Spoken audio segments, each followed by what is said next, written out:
Warm greetings to one and all. Welcome to part one of American Heroes, the Montana Freemen. Today, very few people know much about the Montana Freemen, and for those who may have heard something about them, they only know the story as it has been filtered by the establishment media. The official story, articles which parrot the same thing, populate the internet. Most people only know what they've been told. Do your own internet research, and what you're going to see, you're going to find headlines and articles using terms like armed and dangerous, white supremacists, militia, domestic terrorists. There have been books written about the Montana Freemen. You'll also find several attempts to tell their story via videos from third parties who have studied them. But today, you're going to hear the story as told directly from Dan Petersen, who is considered one of the leaders of the group, working right alongside Leroy Schweitzer. You'll follow along in my discussion with Dan as we discuss the many aspects of who they were and what they did and why they achieved such notoriety. Now, I can also speak with some authority on the subject. I have spent time with all of them. This was prior to the standoff, having made the trip to spend a few days in their classes and learn what I could from them. This was both in the cabin in the Bull Run Mountains, south of Roundup, Montana, and then again later after they moved to Jordan, where the standoff occurred. That's the ranch house you see in all the pictures. Of those still alive, Russ Landers is the last one still in prison. He and his wife Dana spent a good amount of time working with me in Colorado. This was back in the days when we were active, learning and practicing issues surrounding our people's one Supreme Court of the county, which is the Supreme Court for the people. These are things we learned from Leroy and the Freemen. Fantastic research they did to bring forward on these issues, historical evidence, and procedures. Now, Russ was serving a 20-year sentence emanating from the standoff. Now, that would have been over by now, and he'd be out, except he was searching for truth. And all he could find, all he ever uncovered, was fraud, corruption, and abuse. The government took offense to his efforts and paperwork, sending out notices, trying to achieve justice, trying to correct the wrongs that were being committed, and they tacked on another 20 plus years on top of the 20 years he was already serving. He's a classic case of one who never hurt anyone, a kind spirit, a God-fearing, peace-loving patriot who is living out what amounts to be a life sentence in prison for seeking the truth, which the government deemed to be a threat. Till now, the best account of the story so far has been Pat Shannon's book, The Montana Freemen, The Untold Story of Government Suppression and Media Cover-Up. And I recommend the book if you want to learn more, get into some details. It's a great book. It gets into a lot of aspects that you won't see anywhere else. In fact, I'm going to read to you just an excerpt from Pat's book as a way of introduction. Okay? So we'll cut right into a middle of a paragraph here, and he says, "We wonder how Dan Rather can justify calling them a hate group when after years of confrontation there is yet to be a bloody nose or a black eye. On what grounds can Ted Koppel call them racist hustlers? Why is this a criminal matter instead of a civil one? The Freemen, so named by news people because of their signatures on the court documents they filed, were followed by the title, quote, Freeman Character, unquote. That's Freeman Character. And they began to sequester themselves on the Ralph Clark Ranch in the fall of 1995. This was in Jordan. This fear was provoked by the arrest and incarceration of rancher Bill Stanton, one of their own. And on March 25, 1996, two of the men whom the government called the leaders, were captured and taken to jail in Billings. The ranch was surrounded by federal agents for the next 12 weeks. The public learned little of what the group was really all about, but read and saw numerous degrading and demonizing newspaper and television reports about the individually questionable character and moral turpitude of these people.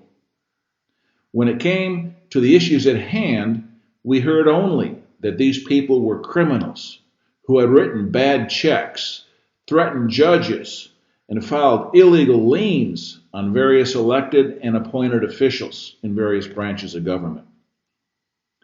Ear-tickling buzzwords such as white supremacist or separatist or extremist or radical, racist, anti-Semitic, militia member, anti-government, hate group paint vivid negative pictures for the reader. Inaccurate as these may be and often are, the mass media succeeded with this deceptive practice, at least for a while, in Ruby Ridge, Waco, Oklahomah-City, and then started working again in the same modus operandi in Montana. The rest of the world really doesn't understand what's going on and why, but it's easy to assume that these must be some very bad and dangerous characters to command this much manpower against them. More than 600 agents of the FBI were on the scene for 2 weeks or longer during the 81 days. The Freemen have been labeled and libeled. But just exactly for what do they stand? Did the federal government abuse their rights? What are their beliefs? And just what provoked this unusual sensation and situation that has now landed them all in jail? Is the Freemen's side of the story so complicated that reporters cannot understand enough of it to even attempt to cover it? Or has there been a blackout? End quote from Pat's book. Now, we're going to attempt to lift the blackout. We're going to attempt to give you the real story, not from a third-party observer, not from a news reporter, not from someone who studied the issues, but you're going to hear directly from Dan Petersen, one of the leaders of the Montana Freemen, as I speak with him. Now, before we begin, let me give you the context and the mood of the times leading up to the famous standoff. Let's start with the Gordon Kahl story. Kahl was a poor farmer in South Dakota. He had no money to speak of, didn't even make enough to meet the threshold of being required to file. He was poor. He didn't file for many years, and he was never bothered by anyone. He wasn't required to file. He didn't make enough money. One day, after not filing for about 9 years, because he wasn't required to, he went on a radio show, and he stirred up a hornet's nest. The radio station started getting more calls than they ever had from people saying they agreed with Kahl. He's right. They weren't going to file anymore either. And these calls kept coming and coming and coming. He really stirred it up, and that did it. He was now a target. The feds went after him. Long story short, they put him in prison for a time. He did his time, and he got out and went back to his life. End of story, right? No. The feds weren't satisfied.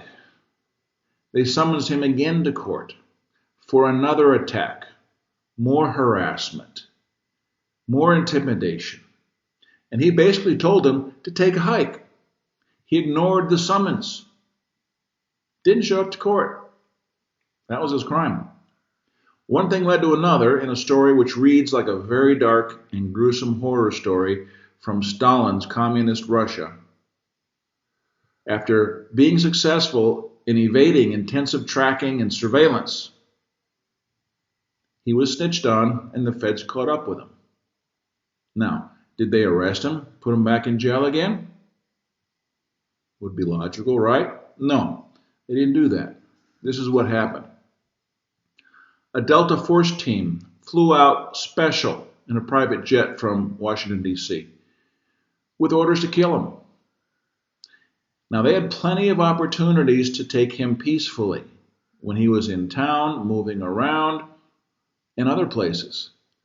But no, they waited until he was in a remote rural area in the evening hours, and finding him inside a house, they removed the woman who was in the house with him, and they laid down a horrific barrage of firepower intended to kill him just flat out. Now, the house was well constructed, made primarily of concrete. He survived. They went in the house, they found him alive inside. They tortured him, knocked his teeth in, took the butts of rifles and smashed his face in. He had broken bones and bruises everywhere. They then, listen to this, they took an axe, they hacked off his left hand. Screaming in pain and bleeding profusely, that wasn't enough. They then hacked off his right hand. And they proceeded to hack off both of his feet.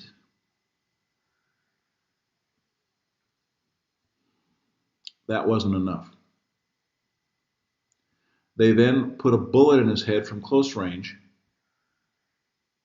A local deputy sheriff was given the honor of removing the bullet from Gordon Kahl's head as a souvenir.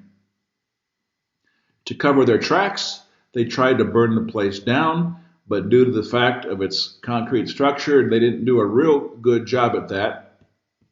The corpse, identified as being Gordon Kahl's, was missing teeth, hands, and feet, had a bullet hole in the head without a bullet, and was extensively covered with tissue bruises and fractured bones. It was very shocking and disgusting, as some of the local people who saw the photographs of Gordon Kahl's charred remains, which were taken by the coroner, they reported a stark and terrified look on his charred face. He had died in extreme terror, screaming violently from the pain. And the feds had gotten their man. Then we had the Ruby Ridge Massacre near Naples, Idaho, which was an 11-day siege, started on August 21st, 1992. The feds had previously set up Randy Weaver by sending him a stooge to buy a gun from him. The Fed buyer said he wanted the barrel of the rifle to be just a little bit shorter to fit his case, and he asked Randy if he could cut off a small part of the end of the barrel, which Randy did to accommodate his buyer, thinking nothing of it. The feds got what they wanted, an illegal firearm. They brought up Randy on federal firearms violations as a result. And again, just like Gordon Kahl, Randy ignored the summons. Didn't want to go to court, said, just leave me alone, get out of here. Don't bother me with this bullshit. He told him to get lost and leave him alone. That's all he wanted, just live in peace with his family. The feds would have none of it. Armed FBI agents stalked the house from the surrounding woods. 14-year-old Samuel was out in the woods one day with his dog. The dog sensed the presence of the feds and went on alert. The feds shot the dog.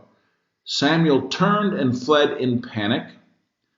The feds then shot 14-year-old Samuel in the back and killed him for fleeing. That was his crime. That started the standoff. During the standoff, Sniper Lon Horiuchi was perched up behind a rock on the hillside with a clear view of the house. Now, I don't believe this is a photo of Lon himself.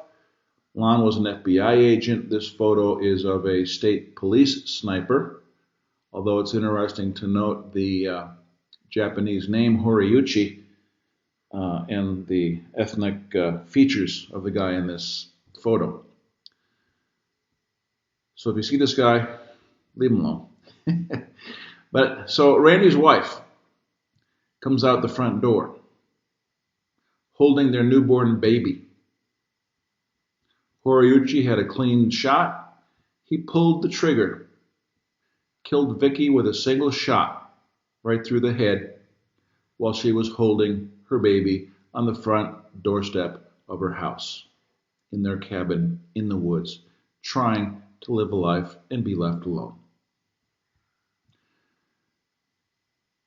Randy eventually surrendered, went to prison on minor charges. The jury acquitted him of all the major charges that they were trying to get him on. He later sued the government. He won an out-of-court settlement for $3.1 million. You think this made him happy? You be the judge. I met Randy after all of this a couple years later at a preparedness expo, and he's just a normal, decent, God-fearing man. Just a guy you'd love to have as a neighbor. Friendly, outgoing, talkative. He just wanted to be left alone, and yet the government wouldn't allow him not to be dominated.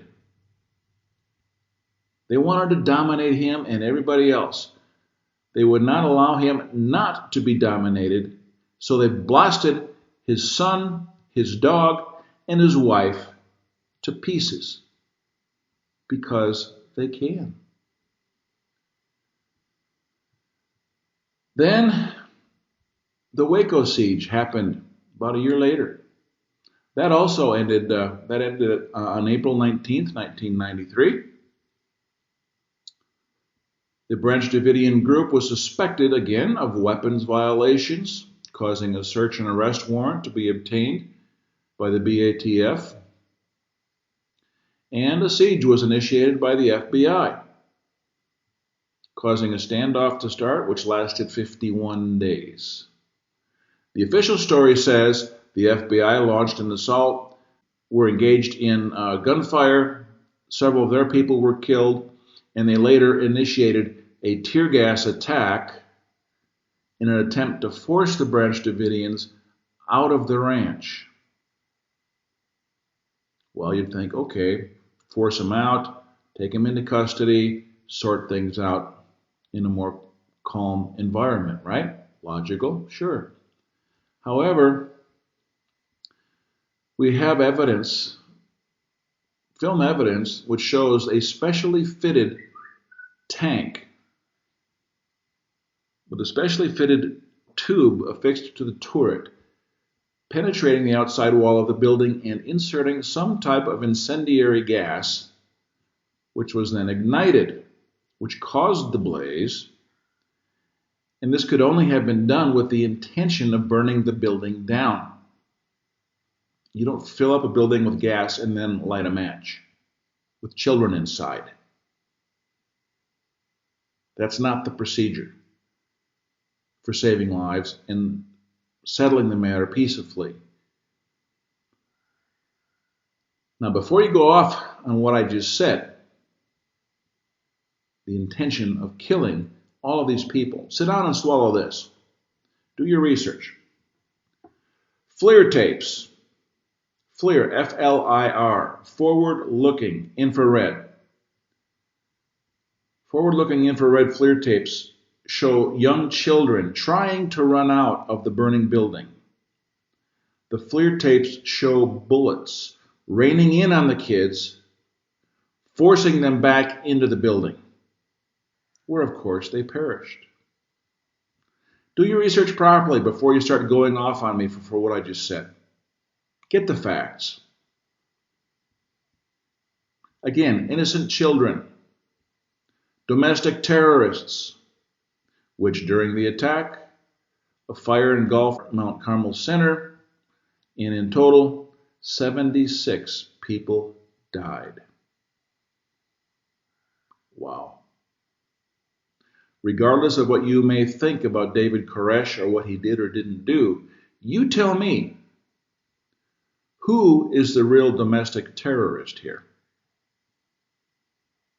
Now, we're told that these events Ruby Ridge and Waco, both of course instigated by the feds. We are told that these were the motivation for Timothy McVeigh to blow up the Oklahoma-City Federal Murdoch Building. And again, this happened on April 19th. Coincidentally? You decide. McVeigh and his accomplice were then tried and convicted. Just another story of right-wing extremists and homegrown terrorism. Got it? That's the story. End of story, right? Nice, clean deal. Terrible, bad news. We got our guy. He's in prison. It's over. Let's move on. However, if you do your research and check history, it's very interesting to note that prior to this event in Oklahoma City, an anti-terrorism bill, which I call an anti-Bill of Rights bill, designed solely just to take away the rights and privacy of American citizens, this anti-terrorism bill had been languishing in Bill Clinton's Congress and going nowhere. Someone wanted to push it through. It wasn't going through.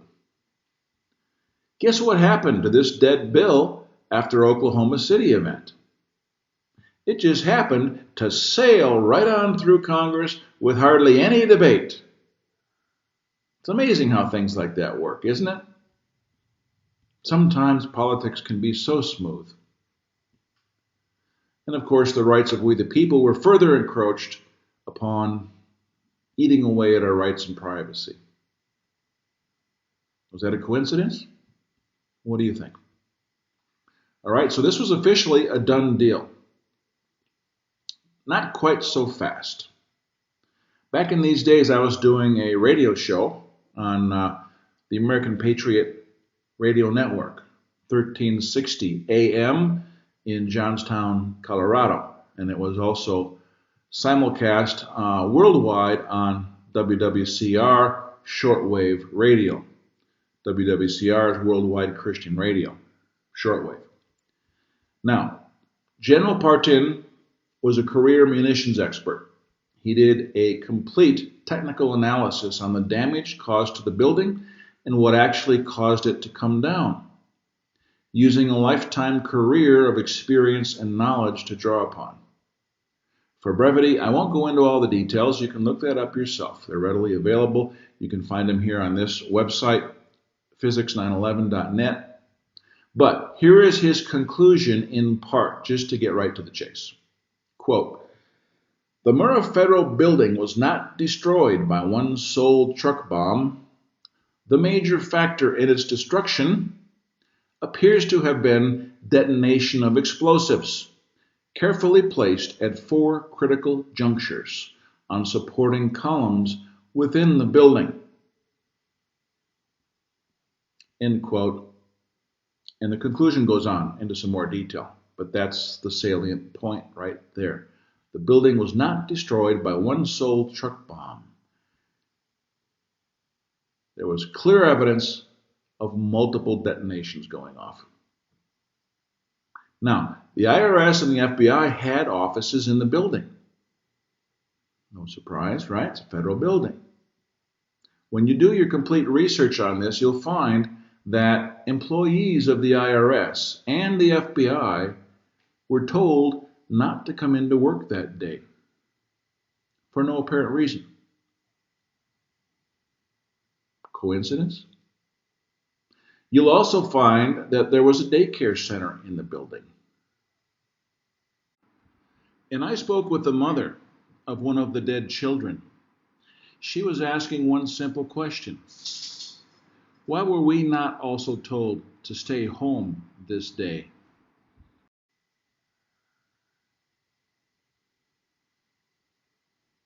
Could it be that the people behind this constructed event wanted the world to see pictures like these so they could blame fringe white extremists and domestic terrorists like him?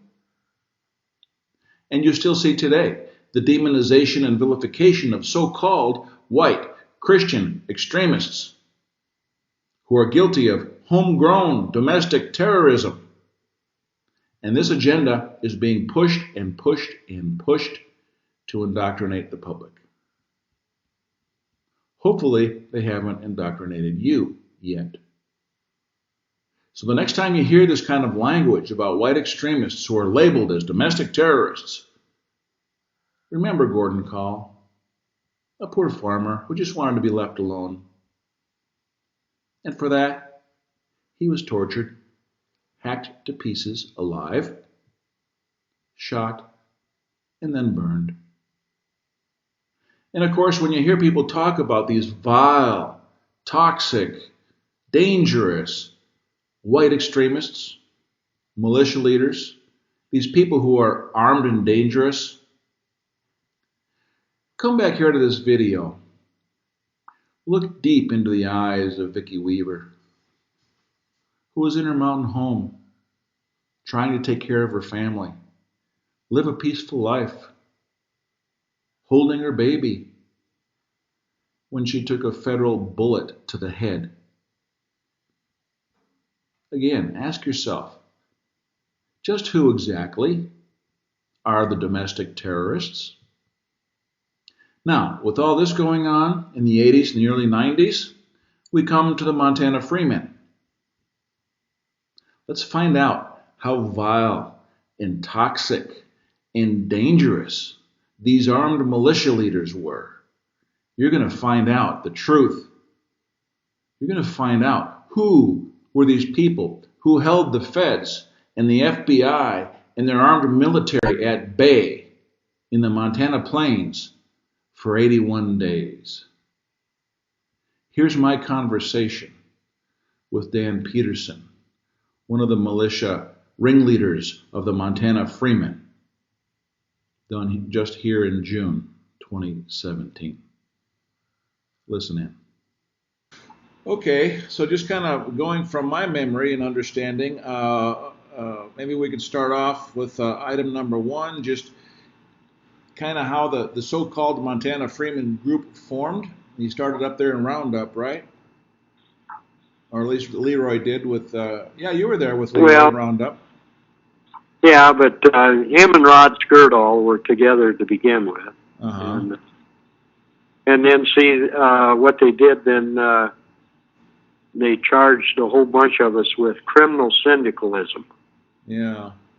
It's a code in the Montana Code. It was formed during the Butte, Montana era with the miners, and it was to stop monopolies and the overthrow of the government. We wasn't doing anything like trying to overthrow the government. It was already overthrown. We were just trying to get from a democracy back to a republic. But there was, this happened through the lawyer cartel, the American Bar Association, and Nicky Murnion, he was the chief orchestrator of that. He was the county attorney out of Garfield County, and another guy by the name of Bill Berger, he was the county attorney for Petroleum County, where I'm from, and they were getting quite concerned because of the fact that what we were exposing with the corrupt government, and we didn't even know, but at the time, those guys were heavily involved with Bill Clinton and the Bush boys bringing drugs into Montana. Oh. And so there was a guy by the name of Tommy R. Kennedy. He was out of Illinois. He had been sent out here to investigate like 400 unsolved mysteries or unsolved murders on Indian reservations, and it was all due to the drug cartel that was bringing the drugs in, and then they was distributing off the 7 reservations here. And so really didn't. They were using the reservations as kind of a safe haven? Right, because it's under their jurisdiction. Yeah, no federal police or county sheriffs. Right. County sheriffs can't really go in, but then the thing of it is, though, the county sheriffs and the county attorneys was in on a lot of this stuff. Nicky Murnion was one of them, and it's either true or it's false. But his own family had him run out of Garfield County after they got rid of us because of all of his corrupt activities, and a lot of it was distributing drugs to the high school kids. And so that became pretty well known, and they just ran him out of town, huh? His own family, yeah. They told him, they gave him 24 hours to pack up and leave, and he was a county attorney. Wow. Now, that's really something when your own family has to tell you to clean up your act and get out of Dodge. Yeah, that's serious.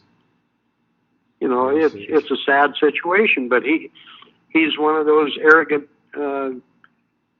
attorneys that puts himself above the law, and he thinks that he can manipulate everybody, including his own family, and his own family got sick and tired of it. Okay, so Nick Murnian, he was run out. What was he, the county prosecutor, and he was the one that spearheaded this criminal syndicalism charge against you? Okay. Yeah. And so what happened to that charge when he got run out of town? Did that just kind of go away, or what? Well, yeah, they arrested a bunch of us and whatnot like that, but some of us, well, I went on the lam. I was at Rod Skirdall's, and they arrested him and Clay and Karen Taylor. They were in Garfield County, and let me see, Bob and Ann Kramlich. They were in Fergus County.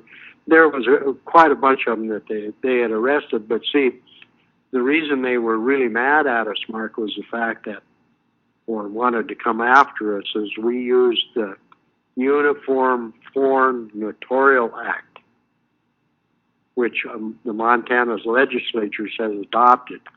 And if you study the Montana Code, and pretty near every state in the Union has adopted the Uniform Foreign Notarial Act, because there's notaries, and then there's notary publics. We're all aware of notary publics, but very seldom do we ever speak about just a notary, other than when we do speak notary, everybody thinks we're speaking of a notary public. But they have a notary works on the private side, and a notary public does everything through the public. And that's what we had done. And so then we ran for, a bunch of us ran for justice of the peace of the county, because a justice of the peace and a notary are synonymous. I was elected into my county, but they wouldn't let me take the office, and the reason is because I had kind of campaigned on that if I got elected, that I was going to get rid of the county commissioners and the corrupt sheriff. And that scared the Jesus out of him. And Rod Skirdall, he got elected for Musselshell County, and who it was for Fergus County, but in Garfield County it was Clay Taylor. And see, they take and they say that there's in a republic, there's supposed to be one JP for every precinct, every voting precinct. And like in my county, there's 3 precincts, but there's only one notary. So there's 2 offices that are left vacant. And but see, it was all changed during the time of the declared bankruptcy in 1933. And that's when they really changed this from a republic to the democracy. But it started in Lincoln's era, and it just progressively got worse. And then as you listen to the campaigns of Hillary Clinton and everybody, they kept talking about the progressive democracy. Well, that's what it is. It's progressively, it's just a select few start in a communist or a commune, I guess you call it. When you look up the word democracy and republic, there's quite a difference. And that's what we were trying to do, is get back to the republic side of the United States of America. They didn't like that. You know, all we wanted was truth and justice. And according to the scripture, it says that it's our duty and our obligation. It also says that in the Declaration of Independence that we celebrate every July 4th. But whenever you start doing it, boy, they put the hammer down on you. They don't want you playing in their sandbox.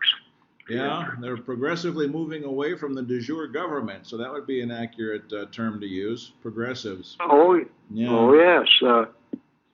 But now there's been quite a movement here since about 2010, a movement to go back to the Republic for the United States of America. See, they use the word for, but they also use the word United States of America. Yeah. And there's a difference between the word for and of. And it changes the whole outlook and the whole meanings of everything. And, that's what they've done. Now we found out that it's called dog Latin. They take and give us all kinds of different definitions and whatnot. And so what we've learned in school years ago, heck, I'm 75 years old, what we learned years ago, it has no meaning anymore. And they've taken prayer out of schools and can't even pledge to the flag. And as I recall, when I pledged to the flag, it said to the republic for which it stands. It doesn't say for the democracy which it stands. And whenever you take and bring that up to the judges and attorneys and whatnot like that, they say, well, that's been changed. Well, if it's been changed, then why isn't it in print and everybody notified about it? Right. Official notification and records, but yeah. Now, getting back to your criminal syndicalism, that all came about as you established the Justice Township. Is that right? Well, that was basically it, because it says in Article 2, Section 2 of the Montana Constitution, it says that, this is verbatim, it says, the people have the exclusive right to govern themselves as a free, independent, sovereign state, period. Then it says, they may alter or abolish that form of government whenever they deem it necessary. Now, if you'll recall what it says in the Declaration of Independence, it says whenever a government gets out of control, it's a duty and obligation of the people to change that form of government. Yeah. Now, is that true or is that false? It's still in the 1972 Montana Constitution, and I used that. I went and testified for Richard Joseph Finley down in Sacramento, and he had been charged because he had used one of Leroy's bogus instruments and had it on deposit with the Bank of America and was being paid interest, but yet they kept saying that they were bogus instruments. They had no value. Well, if they had no value, then why was the Bank of America taking and paying interest? But I used that, what I just quoted out of the Montana Constitution. I memorized that years ago, and I still stand on it today. Whenever these goons start talking to me, I just tell them, well, here's what it says in the Montana Constitution. Is it true or is it false? I'm not going to go by some hotshot attorney or judge, or because a good majority of them, they always say, well, where did you come up with that? Well, I got it out of a copyrighted book. Was it copyrighted or was it copied wrong? Right. Yeah, well, that same 1972 Montana Constitution, that was also the one that you guys discovered that they had written out the boundaries, wasn't it? Right, yeah. You had discovered, Yep, tell us about that. Well, it says that there will be a description of what the state boundaries are. We assume when we cross the state line at North Dakota that it says entering the state of Montana. But it isn't written in the Constitution. But it doesn't tell where the boundaries are between Canada and Montana, or Montana and Idaho, Montana and Wyoming, or Montana, North and South Dakota. It doesn't say that. If you don't have boundaries, you don't have a state. That's right. But see, when you get to studying what really went on, too, Mark. Okay, folks, let me interrupt here, and I'm going to interject something just to show you what we're talking about on these boundaries. Right now, we're looking at the original 1889 Constitution for the state of Montana.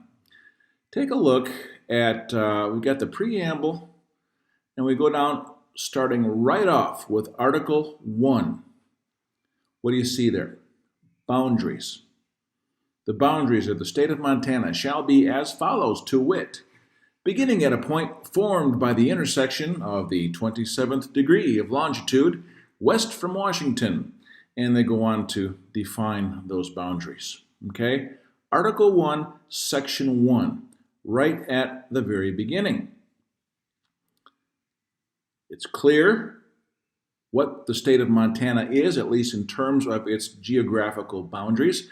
It's very specifically defined. Therefore, it exists as that thing which has been defined. Now, let's take a look at the modern Constitution, which has been updated in 1972, and look at Article 1. What do we have for boundaries in Article 1 in the updated Constitution? All it talks about is basically ceding all Indian lands to Congress and the federal government. There are no boundaries. How do you have a state if you cannot define it, if it doesn't have a definition in terms of geographical boundaries? It's a fiction. It's a fiction as a figment in the imagination of the people that are making reference to it. It doesn't exist. It's a fiction. Now, think about this. Think about all the talk you hear in the news. Europe, no borders, free immigration. The southern border of the United States, with Obama, open border, no border. Who needs borders? Everything's open. This is freedom. They sell it to us as freedom, when in fact, if you do not have borders, you do not have a body politic with which to govern, which means there is no governance, there is no self-governance, there is no sovereignty. What we have is a vacuum. And so what do we have to fill that vacuum? Don't worry. We have Agenda 21, which is now Agenda 30. The UN will save the day. Don't worry, they got it all figured out. You see what's happening here? This is a clear illustration of what we're talking about. Now, back to the conversation. But see, when you get to studying what really went on, too, Mark, in 1889 was when this state was supposedly formed out of the Northwest Territory. And that's an impossibility because in 1871 that the corporation of the District of Columbia was formed, and that's when we started into the democracy. Yeah, that was right after the Civil War. And the thing of it is now everything west of the Ohio River is still a territory. It is not a state. You can check all of this because there's no boundary lines. We've argued the issue, and it says that it has to be written in the Constitution. It has to give a description. It isn't there. Who's right and who's wrong? We have a legitimate argument, but you can't take it in front of anybody because they say, well, where did you get your qualifications? Well, I got it out of the public fool system that was orchestrated by the Educational Department of the United States of America. And I'm not talking about the Republic side. I'm talking about the democracy side. Yeah, the attorneys. Yeah. And then, it just goes on and on and on. The more you chew on it, the bigger it gets. And it's really frustrating that they can they can do this and they can stop you from running for office. They didn't want us to be justice of the peace because the justice of the peace in my county, Petroleum County, the only elected officials are the county commissioners and the justice of the peace. It's a commissioner form of government. There's only two of them in the whole United States, and Petroleum County happens to be one of them. The county commissioners, they appoint a county manager. The county manager also wears the hat of a sheriff. He's also superintendent of schools for the county. Oh, they got any number of things. And see, this was one of the things that we was bringing out, because how I got involved with this is the little sheriff. I'd known him ever since he was a little kid, and he was no good when he was a kid. He still isn't, but that never changed. it's not for me to judge anyway. But I got damn disgusted with him because of the fact that he wouldn't listen, and I done it to myself. One night we was at a bar, and he was sitting down at one end of the bar, and I was at the other end, and he didn't know that I was in there, but he was bad-mouthing me. So I got up and walked down to him and looked him straight in the face, and I said, I think your mom and dad screwed up when you was born. And he got the funniest look on his face, and he says, what do you mean? And I said, I think they put the clothes on the afterbirth and threw the child out with the water.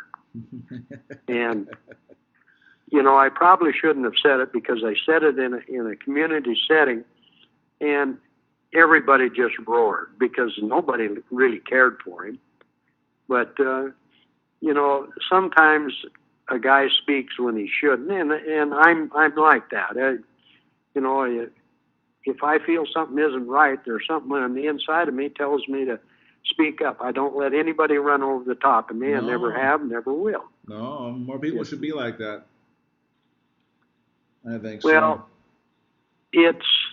sometimes it's detrimental. Sometimes, that's what got me another 90 months is when the FBI came and investigated me, and just before I was to come home in 2009, and they wanted to know what I was going to do. I think I already told you this. And I told them I was going to go home and run for sheriff, and they told me that I couldn't. And I said, why not? And they said, because you're a convicted felon, you can't be around guns. I don't have to have guns to be a sheriff, do I? Yeah. And that's what I told them. I said, I don't know what you're talking about. I said, I don't even have to be around guns. A piece of paper and a pencil works just fine for me. And that was the wrong thing to say. Oh, boy, yeah. So they charged me with writing false claims against two judges in Texas and the one out in Washington State that came out and prostituted us. And yeah, probably should have just told them you're going to be a librarian or something like that. Well, see, it wouldn't have made too much difference, because they were, I had been teaching this while I was in prison. We had got permission from the warden and the ACE coordinator. That's Adult Continued Education is what ACE stands for. And they had came to me, they came to a friend of mine out of Austin, Texas. And anyway, then he came to me and said, they want us to start, he said they want me to start teaching something about how to read law books. And he asked me if I'd help. And I said, you damn right I will. Well, anyway, I'd done that for about 6 months, and man, I'll tell you what, that really upset them. They finally had a judge out of St. Louis, Missouri, that had a big meeting at the prison and told the warden that he had to stop that You and the Law class because they were getting too many wins. And it was quite simple. It was because all of the laws that these people were being thrown in prison for, drug laws and whatnot, has never been enacted as a positive law. And in fact, Title 28 and Title 18 of the United States Codes has never been enacted because it's supposed to be done when Congress is in session, and that was June 25th of 1948. And if you look up in the congressional record, Congress had adjourned, and and it clearly states that the laws have to be enacted while Congress is in session. Well, you'd think so. Yeah. Common sense. Well, it isn't just me with that opinion. It's been litigated numerous times by different people, and they were the ones that really brought it to my attention. So I whenever I find something like that, then I start digging into it myself to find out if these people really know what they're talking about. And sure enough, they did. And Yeah. it's just like the criminal syndicalism. It had been went all the way to the Supreme Court and declared unconstitutional in 1925. Now here it is in it was about 1993 or 94 when they took and used this law that had already been declared unconstitutional. Criminal syndicalism is it went all the way to the Supreme Court, but the federal Supreme Court. Yeah. But yet we have these high-powered attorneys like Nicky Mernon, they just keep pushing, and it doesn't make any difference. They've got that American Bar Association behind them that is the biggest monopoly that there is.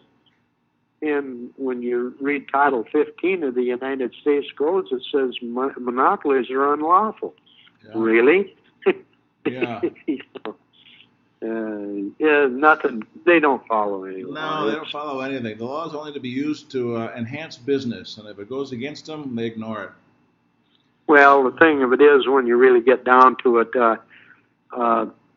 they're impeding commerce, but this is all on commerce, and everything is in bankruptcy, and the bankruptcy laws supersede anything else. That's why the IRS is so successful in what they do. They got a 99.9 conviction rate, Yeah. The thing of it is, well, it's like my own family. They thought I was a tax protester, and I kept telling them, even when my mother was alive, I said, I don't know what you're talking about. God, I smoke.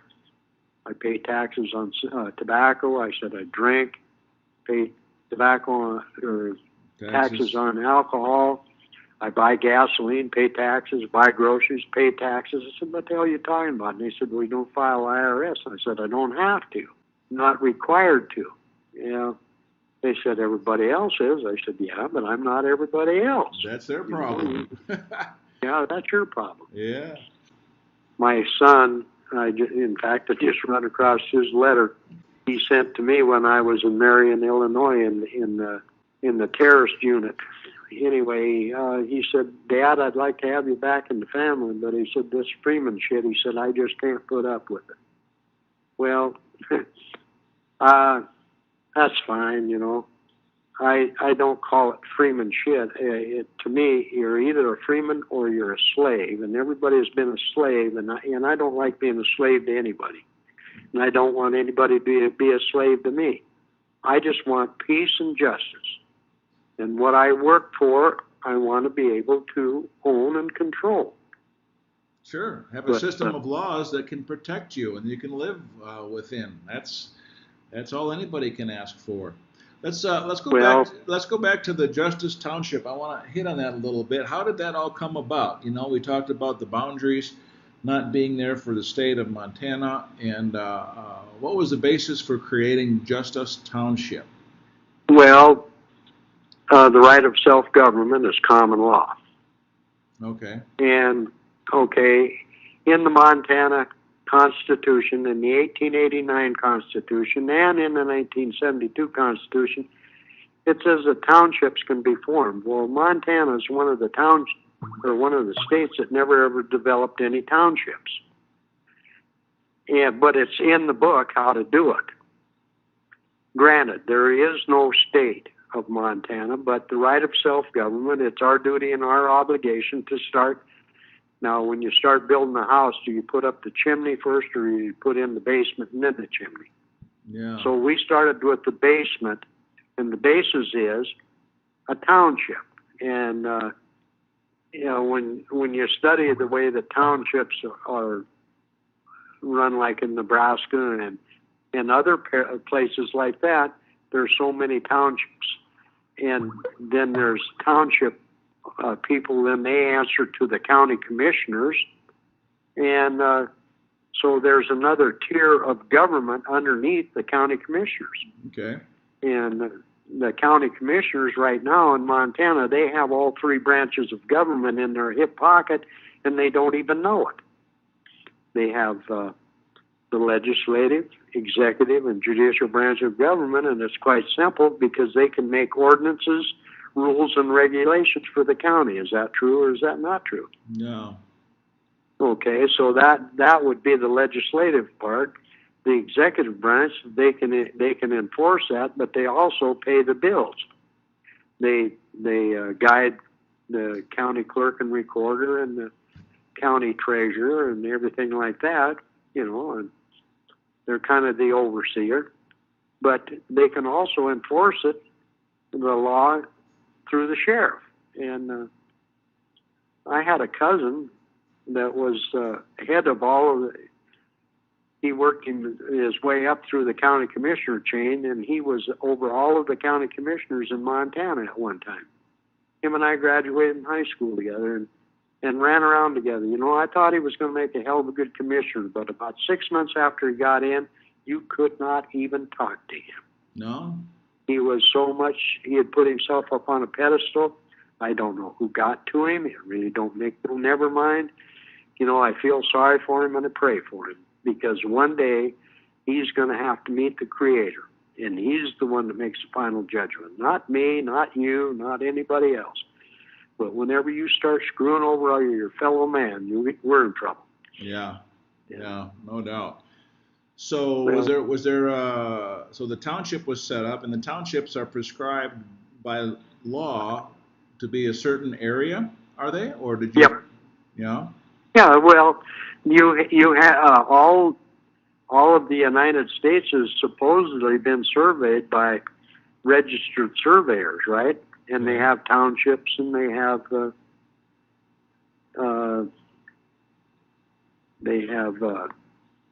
we have acres, and then we have the breakdown of all of the land. Uh-huh. There's so many sections in a township, and what is there, 36 sections in the township and stuff like that. And the township is supposed to be 10 by 10. So we was going to start from the bottom and go up. Well, they didn't like that because of the fact that we were right and they were wrong. Because they kept saying, "Where are you getting this stuff? Right out of your copyrighted book? Is it copied wrong or is it copied right?" Yeah. And see, that's still one of my answers to them, and that really upsets them because,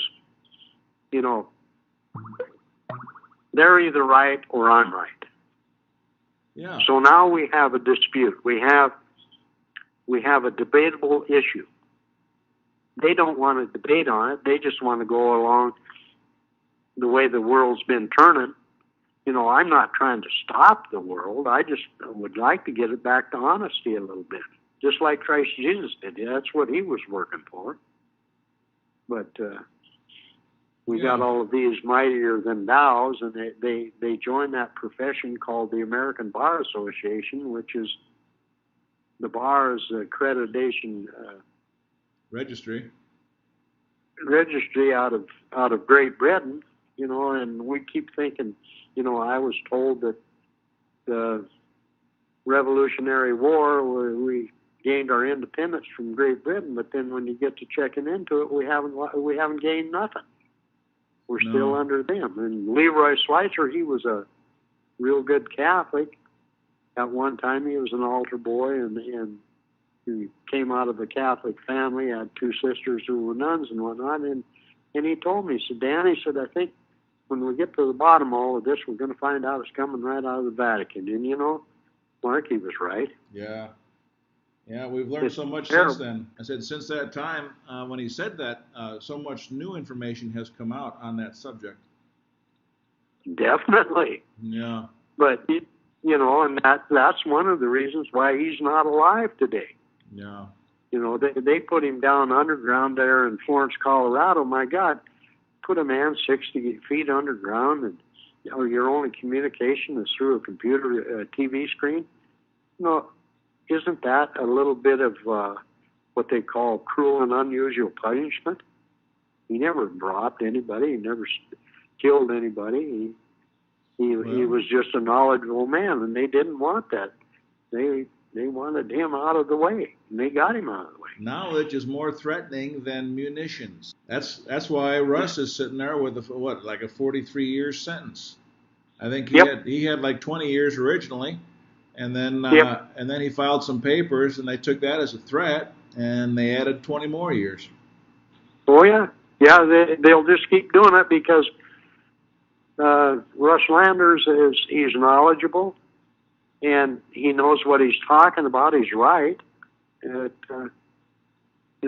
don't know what we can do to get him out of there. I would like to be able to help him, but I don't know. Now they've even got the threats over my head that if I associate with any known felons that they can put me back in prison. Well, where in the hell is that in the Bible? I haven't seen it yet. And nature's law, to me, supersedes everything there is, doesn't it? Or does it not? Yeah. And so once you're free, you don't have freedom of speech. You don't have freedom of association. Hell, you don't even have freedom of religion if it goes against the politicos. That's right. They're saying anybody that believes in God now, they're a terrorist. Well, I guess I'm a terrorist. Yeah, well. That's why they had me in the terrorist unit in Marion, Illinois. Darn right. So, back to Justice Township. So what did you do to put the world on notice that this was created and it exists now? I guess there was a group of commissioners that was formed and took office and made a public notice, or how did that happen? Oh, yeah, that's what we did. We held an election, and we appointed everybody as justices of the peace from the common law side, because everybody is a justice. We all want peace, don't we? Sure. But anyway, and then I was elected as a treasurer, and Leroy Schweitzer was the chief justice. And, it's really amazing that James Burns from out in Oregon, he came out here to get this thing all started, and he recognized Leroy as the Chief Justice for Justice Township. I heard him say it with my own ears in different meetings that we had had. Oh, yeah, you're referring to the federal Judge Burns in your trial. Right. Yeah. And so then, see what he did, then he got on the phone and he called Nick Murnion and he said, "I'm sorry, Mr. Murnion, but he says, I don't think this case meets muster." He says, "I think it should be dismissed." They got rid of him immediately, and that's when they brought in John C. Kuhnhauer out of the Western District of Washington State. Yeah, we can't honor the law. We have to have someone in the bag. That's right. Yeah. See, we've got an affidavit from a guy by the name of James Coates, who was the jury foreman, and he said the Montana Freemen would have never got can never get a free trial in this setting because there's outside influences. And one of them was this woman. One of her relatives was a sheriff, and the sheriff had said, "Get off that case. Don't listen to it. Because if you do and they are convicted, the Montana Freemen will come after you." Yeah, with notices of law and trespass. Yeah. But see, it's my understanding that a juror is not supposed to be influenced by anybody. They're supposed to know the law and know it well. And how many people know that? You know, they just go in there and they're a puppet for the prosecuting attorney and for the judge. And it's a sad situation. I don't know how we're going to get it taken care of. I keep saying that I don't think we can. I think we've just got to work forward to having the second coming come, because man has got it so screwed up now. The only one that can do it is somebody with supernatural powers. Or if there's enough of a miracle to enlighten the people of a particular county where they could then take control, but that's as much of a miracle as the second coming, pretty much. Right. Well, there is a great awakening going on. I was told that in Washington, D.C. here some months ago that there was like 500 tribes of American natives on the North American continent that went to Washington, D.C. and had a big powwow for the Great Awakening. And a lot of people condemn the American native. I don't. I feel that they've been crapped on, but they're just like anybody else. There's some of them that take advantage of being crapped on, and they was given everything. But there is some real good ones. I've met a lot of good ones. I've met a lot of bad ones, but the same way with whites, blacks. It doesn't make any difference what race and nationality they are. There's good ones and there's bad ones. Okay, so back to the formation of Justice Township. I'm interested to develop, what happened there. And so this was created. How did you notice the public? Did you file a public notice in the paper, or? We done it in the paper, and we also sent it to the county commissioners in Garfield County, and then we registered it with Mark Roscoe. He was the governor at the time. Joe Mazurych, he was the state attorney general. They were all notified, and they were given 10 days to rebut, or we felt that if they didn't rebut us in 10 days, they would acquiesce to that we were right, and there could be nothing come down on us. However, we know that's what is supposed to happen, the way it's supposed to happen, but they don't follow that rule either. No. Did you get any kind of reaction at all? Well, we called a grand jury. We wanted to have a grand jury meeting with them, and we was at Rod Skirdahl's in the Bull Mountains here north of or south of Roundup, when we was getting all of this put together, and they circled in a helicopter when it was scheduled. They were supposed to be there, and then they gave the big excuse that there was no. What was the excuse? You cut out there for a minute. They said that there was no place for the helicopter to land. Oh, was that the house in Roundup? Yeah, well, it was in the Bull Mountains, yeah.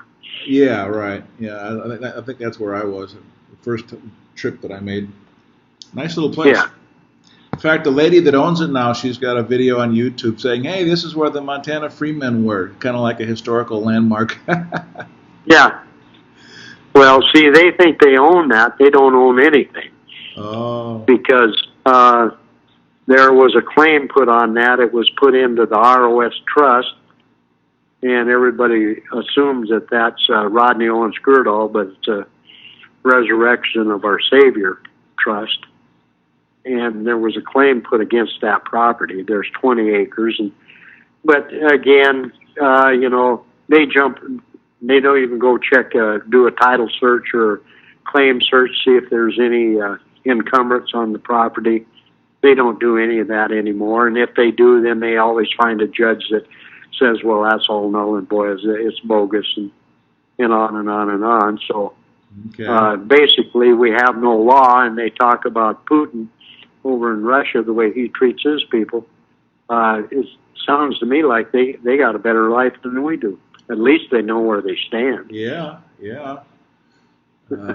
I've often thought about that myself, if and I think if war broke out between Russia and the United States, I'd go to Russia. Well, that's the way I feel now too, because as I was growing up, everybody was always talking about the communists, the communists, the communists. My God, we're living in a communist state. What are they talking about? Yeah, propaganda. Yeah, well. Getting the troops to rally behind him. Okay, so you invited everybody for a meeting. They didn't show up. What were some of the notable events that proceeded from there? You guys made some judgments. I know at some point that the local authorities, word has it that they were afraid to come on to Justice Township. I guess. Well, we'd put out a bounty for their arrest. Okay. And we posted it all over the county. Based on what? That was after we had moved from Skirdall's place up to Justice Township. Okay. And it just scared the bejesus out of them, you know. And Bill Stanton, again, he opened his mouth. He was one that was being foreclosed on, and Nick Murnion called him.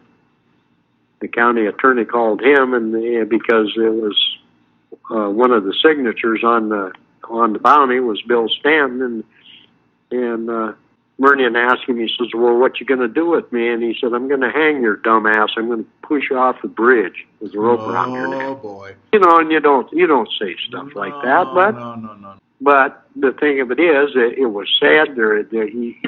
And whether we didn't like him or whatnot, you just don't talk about people, and you don't make a threat like that. No. But you know, it's just like everything. There's always seems to be a Judas or a in among.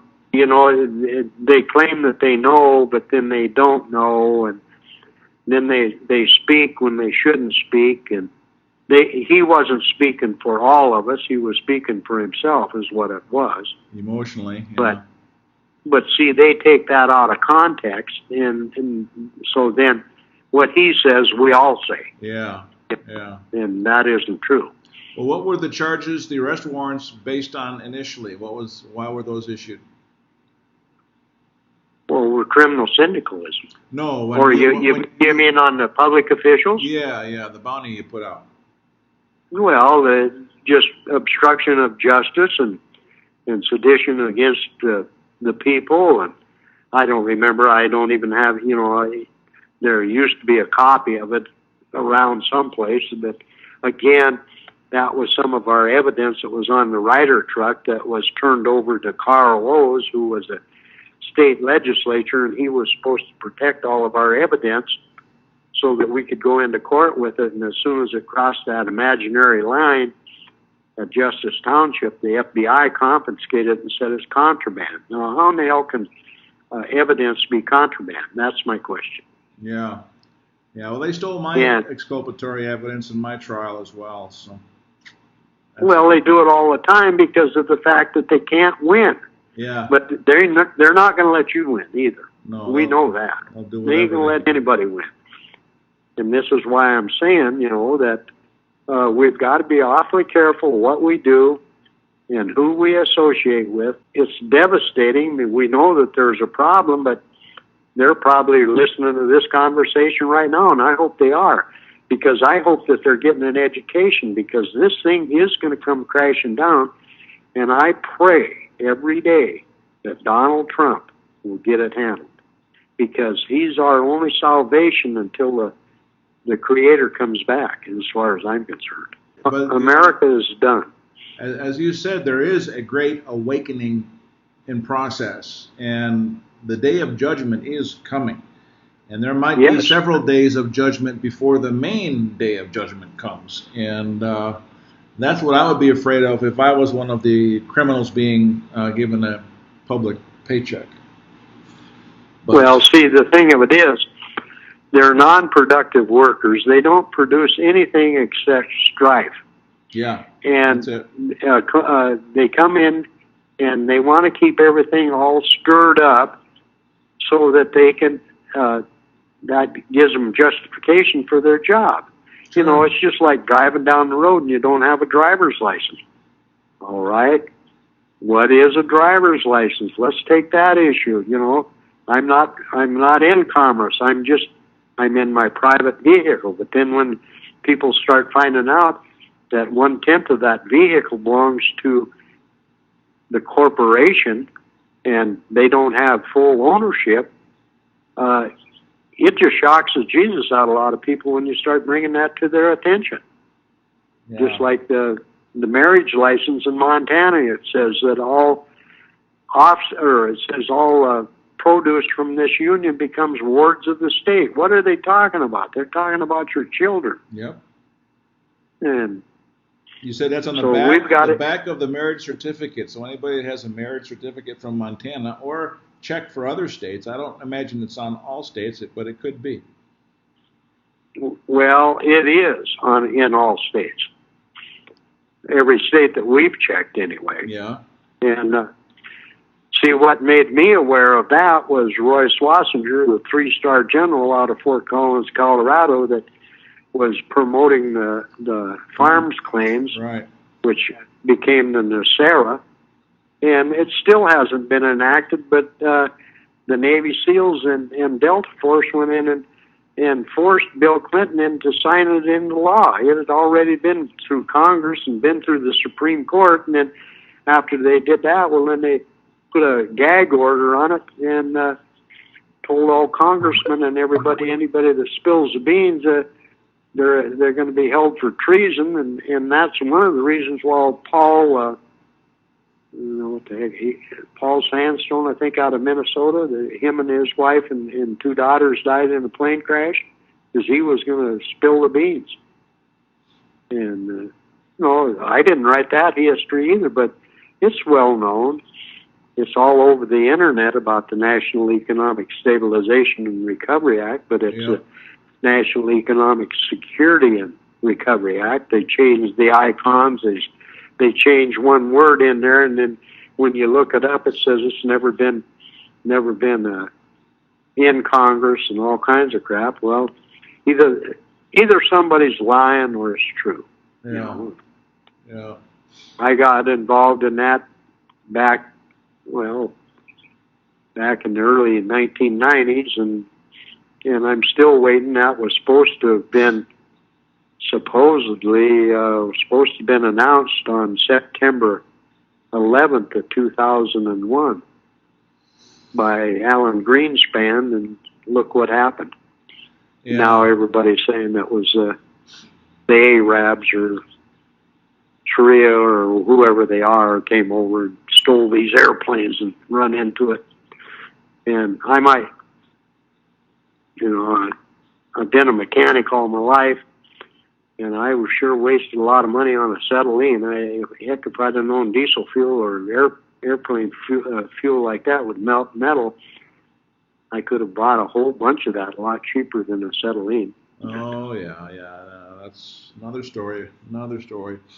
Oh, yeah, but it all ties together, and that's the thing that's so sad about it, We was just a precursor, but I know people that was ahead of us.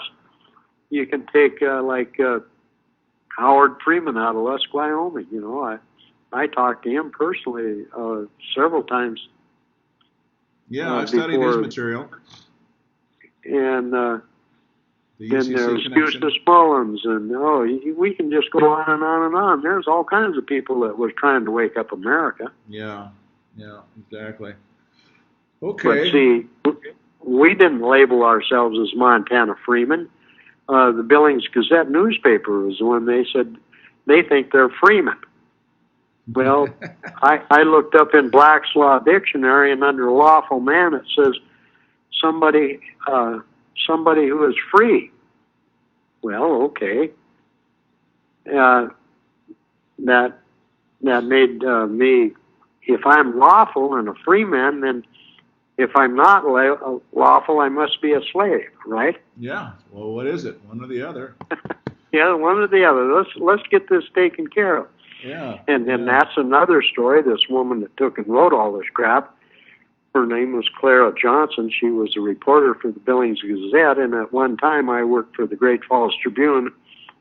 I was a district circulation manager for them, lived in Bozeman, and we were union and went on a strike, and I finally got sick and tired of them and went up and went to one of their union meetings and told them, I said I was going to give them 3 days to get this mess taken care of, and if they didn't, I was going to cross the picket line. And she was in this meeting, and there was a big steward from out of San Francisco Chronicle there, and smoking a big cigar about a foot long and 50 cents in diameter. Anyway, one of the guys stood up and said, Petersen, if you cross the picket line, I'm going to come and kick the shit out of you. And I stood up and I said, I don't think there's anybody in here big enough to kick the shit out of me. And I crossed the picket line, and 3 days later, we went back to press. But she hated me. She worked for the Great Falls Tribune at that time. And when I crossed the picket line, I was in my company car and drove across the sidewalk, and a sports writer by the name of Wayne Arts, he started hollering scab and all kinds of crap at me. And so I just stepped out of the car with it parked across the sidewalk and said, come over here. We'll just talk this matter over. Yeah. And right. all management was standing upstairs looking out the windows, and they kept hollering at me because they knew my character at that time. It didn't make too much difference how big somebody was. Hell, I'd take them on. And stupid again, you know. So you got so you guys now have arrest warrants out for local county officials and on up the ladder. And yeah. And I guess it was then out of that it was perceived that you were impersonating public officials, and the charges of criminal syndicalism came out of that process? No, criminal syndicalism came out before. Oh, okay. But see, they just progressively, they just kept adding on and adding on and adding on. Mm-hmm. And because they finally had to admit that criminal syndicalism was not a law. It had already been repealed. Yeah. But it was still in print. See, that's the thing. It had been repealed, but it's still in print. So that makes it valid. No. If it's repealed, it's supposed to be lined out. It's just like with Bill Clinton and everybody keeps saying how he repealed the Glass-Steagall Act. Well, that's damn funny. I can go into Title 12 Banks and Banking in the United States Code, and I can find the Glass-Steagall Act. I think it's 12378. It's still in there. It ain't been repealed. You know, and every time that I've seen anything that says it's repealed, it says it's repealed. Yeah, you can look it up. It's clear. Print it out. Right. Okay, so they've got warrants out for you. You've got warrants out for them. At some point, I guess you decided to move from Roundup over to Jordan. And tell us about that story. Were you involved in the caravan there? Oh, yeah. Yeah. Leroy told the story of, waving at the sheriff as he drove by. We did it in the middle of the night. They had all kinds of stories, how they had people in schools that they were afraid that we were going to come and take over the towns. They said that in Jordan. We never even went through Jordan. We took a backcountry road. Okay. We drove through Roundup, and we drove through Winnett, Montana, my hometown. Okay. And there was nobody out. Me and my wife, my deceased wife, were following the caravan, and I stayed like about 2 or 3 miles behind. And we had two-way radios, and I was kind of what you'd call the outrigger last man. And there was, they said they knew that we were moving. They didn't know it, or they'd have been there. God, yeah. But see, they gotta say everything they can to make themselves look good. Yeah, look like they're in control. Yeah. Yeah. When in fact they're the ones sitting in the corner with their knees shaking. It sounds like. Well, yeah, but they kept saying how we were going to come and take over the schools, and we were just moving from one place to the other, If there was ever going to be any confrontation or anything, it was going to have to be started by them. Uh-huh. Okay. sure wasn't by us. We still have the right of freedom of travel, or we hoped we did. Yeah, yeah. But well, I'll never you know, there's so many stories out there, Mark, that it just, you know, it's sickening to read them and even think about what they're saying. Okay. Yeah, well, that's why it's good to talk to you and get the straight scoop. I'll never forget my first trip up to Roundup. We weren't sure exactly where the place was. We were pretty sure we were on the right road, but not too sure which ranch house it was until we came upon the no trespassing sign, which was about as big and bold and direct as you might ever imagine. And I don't remember the exact wording, but definitely trespassers would definitely be prosecuted. And we go, yep, this must be the place. Well, you know, it's just like when Allison Sessions, the newswoman from ABC in New York that came out for Mike Wallace and brought a news crew from someplace in New Mexico, Amy and Hal Boyle was their name. Anyway, we caught them on the ranch, and I walked up to them. I was a constable, and I had on my badge and had a .357 Magnum with an 18-inch barrel on it. Whoa. And I asked them what they were doing on the property, and they said they wanted to come and do an update on us. And we said, well, numerous times you was told down in Roundup to stay away from us. Now get the hell off. Well, anyway, Allison Sessions then and Boyle, and I took their camera and I took the sound equipment and I threw it in the back of the pickup, and Leroy was polite and says, I suggest you get in your van and leave. Now we're going to give you an escort. But anyway, I said, what are you doing on private property? And I said, didn't you see the no trespass signs? And they said, yeah, but half of it was ripped off. And I says, yeah, where was the other half? What did it say? They knew that the no trespass was there. The night before, they had went to Charlie Phipps, who was the county sheriff in Garfield County, and he told them, he said, stay away from there, leave them men alone. Why did they show up? Because they do like these news people, they get a conviction through the news media. They get everybody down. You know, it's just like a pack of wolves. Yeah. You know, but well, just like anyway, this, and then Allison Sessions, and when she was subpoenaed to come and testify in the court here, and her doctor wouldn't let her come because she was pregnant, so they took an FBI agent woman and set her in the witness chair and had this woman read Allison Sessions' testimony. Now, oh boy. My understanding is when you're accused of a crime, you have a right to face your accuser. Is that true or not? Well, sure, and that's hearsay. She doesn't have firsthand knowledge of what she's reading. No, and to me, that's obstruction of justice.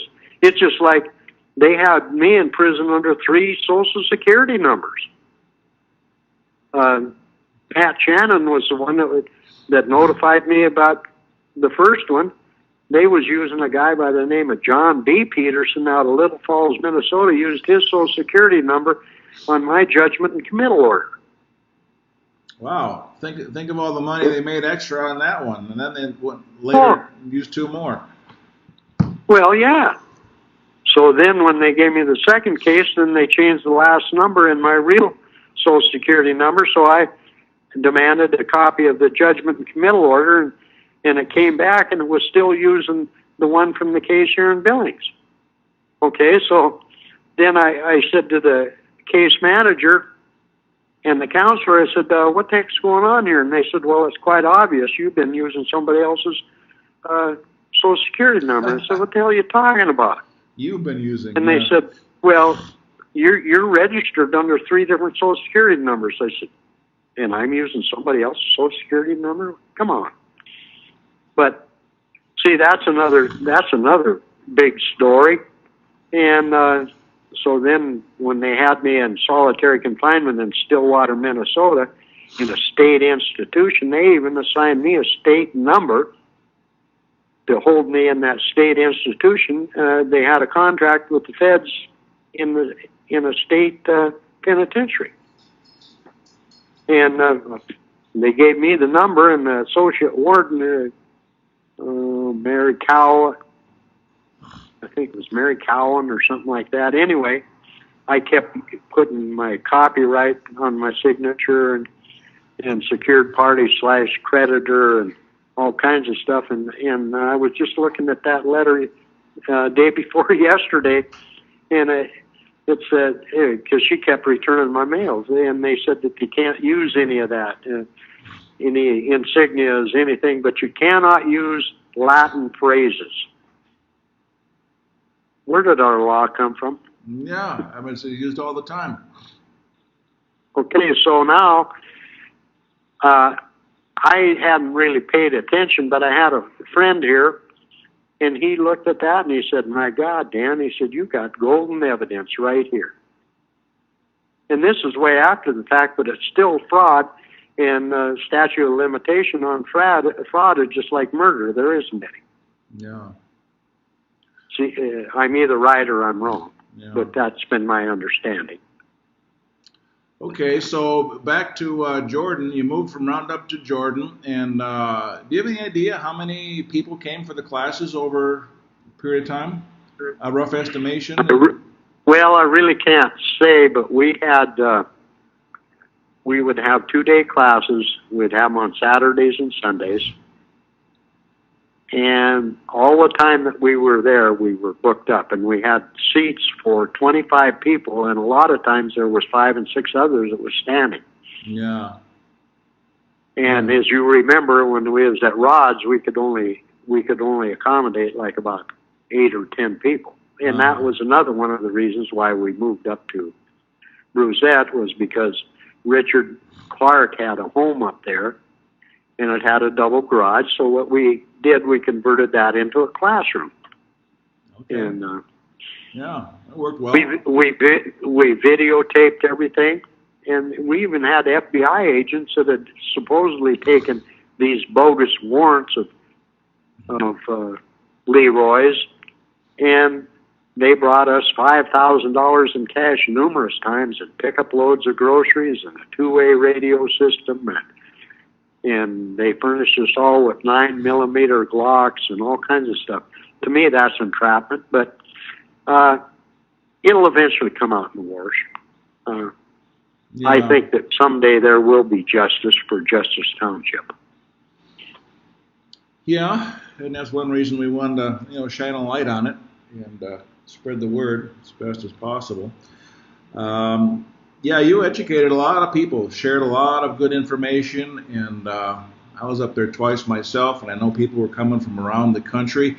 One thing that I found fascinating was Leroy put the call out across the country for people to go to rummage sales, bookstores, used bookstores, looking for historical law books and things like that. And it sounds like that was able to garner some very interesting information, huh? Do you remember that? Well, oh yeah. There was all kinds of interesting things that showed up with that. But see, the thing of it is, when I was first put in prison, I was put in the Memphis FCI, Memphis, Tennessee, and they had a old law library with all kinds of old books and whatnot in it. And as the years went on, they started destroying all of those books. No. In every institution that I was at, they had a bunch of those old books, but then they started putting everything on computer. And it's hard for people like me. I like new technology and whatnot, but these computers to me, they're just like a man told me probably in about 1970 or so. He said, I think computer is another mark of the beast, and it's going to be the downfall of the American nation. And I think he was right on track, because look at our little children now. They all have these smartphones and iPads and all of this kind of stuff, and you can't even talk to them because they're busy on them things, and they have no home life. It's sickening. Yeah, when's the last time they actually sat down and read a book? So, folks, that concludes part 1 of this series, and I hope you found it as interesting as I have. Part 2, we're going to get into more of the substance of what was actually being taught in the classes, and you'll hear more about the actual standoff and how that all came about. You got some of the lead up to that in this session, but we'll get more in depth with that and other pertinent issues that pertain more to the news.